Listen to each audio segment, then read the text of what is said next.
Hello, నమస్తే. నేను మీ Ganesh ఆకెళ్ళా. Late అవ్వకూడదు, లేట్ చేయకూడదు అనుకుంటూనే ఉంటున్నాను. నేను మీకు చెప్తూనే ఉంటున్నాను. బట్ అది మాత్రం జరుగుతూనే ఉంటుంది. ఏం చేయాలో అర్థం కావట్లేదు.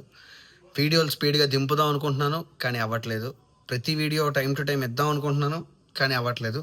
ఎనీవే మళ్ళీ అదే మాట, మీకు బోర్ కొట్టొచ్చేమో. బట్ వీడియోస్ అనేవి టైమ్ టు టైమ్ ఇస్తాను. మంచి వీడియోలు దింపడానికి ప్రయత్నిస్తాను. కానీ మీ సపోర్ట్ అనేది నాకు ఇవ్వండి. ప్లీజ్ సబ్స్క్రైబ్ చేసుకోండి. పక్కనే ఉన్న గంటను కొట్టండి. తెలుసు కదా నేను ఏ సినిమా గురించి చెప్పబోతున్నాను అనంటే, డ్యూడ్ అనే ఒక మూవీ చూడడం జరిగింది. మూవీ ఎలా అనిపించింది అని అంటే ఒకటే మాట చెప్తా, పెద్దగా నచ్చలేదు. ఫస్ట్ హాఫ్ ఓకేష్గా ఉంది. సెకండ్ హాఫ్ ఎటేటో పోయింది. నాకు సినిమా అంతా సెకండ్ హాఫ్లోనే దొబ్బెట్టింది అనిపించింది. అసలు మినిమం కూడా ఒక రకమైన సినిమా చూస్తున్నాను, నేను ఒక ప్రదీప్ రంగనాథన్ లాస్ట్ మూవీస్తో కంపేర్ చేసుకునే మూవీ చూస్తున్నాను అనే ఫీల్ నాకు రాలేదు.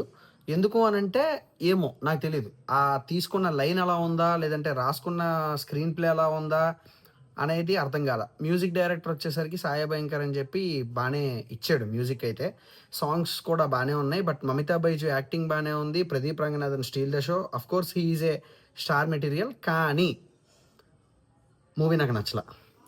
రీజన్ అంతకు మించి నేను ఏం చెప్పదలుచుకోలేదు ఇన్ ద సెన్స్ నేను మీ మీద వదిలేసి మీరు నచ్చితే చూడండి, నచ్చకపోతే వద్దు అని నేను చెప్పను. ఎందుకు అనంటే సినిమా థియేటర్లో చూస్తే ఎలా అంటే వితౌట్ ఎనీ ఎక్స్పెక్టేషన్ చూస్తేనే నాకు ఈ రేంజ్ ఆఫ్ ఫీలింగ్ వచ్చింది. ఎందుకంటే సినిమాలో అంత కంటెంట్ లేదు. అంత ఒక రకంగా చెప్పాలంటే ఆర్యా 2, ఆర్యా 3 ఇది ఒక ఆర్యా 3 సినిమా అయ్యేటట్టే అనిపించింది.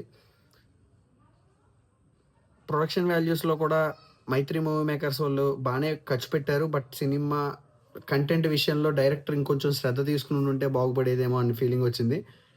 ఫైనల్గా ఒకటే మాట, సినిమా థియేటర్కి వెళ్ళి చూసే అంత బొమ్మ అయితే లేదు. బట్ ఓటీటీకి అయితే బాగా చూసుకోవచ్చు. నా సజెషన్ ఏంటి అని అంటే, థియేటర్కి వెళ్ళి డబ్బులు వేస్ట్ చేసుకునే ప్లేస్లో ఏదైనా సరే ప్రశాంతంగా ఇంట్లో కూర్చొని ఓటీటీలో సినిమా చూడండి అని. Thank you so much. Signing off. నేను మీ గణేష్ ఆకెల్లా.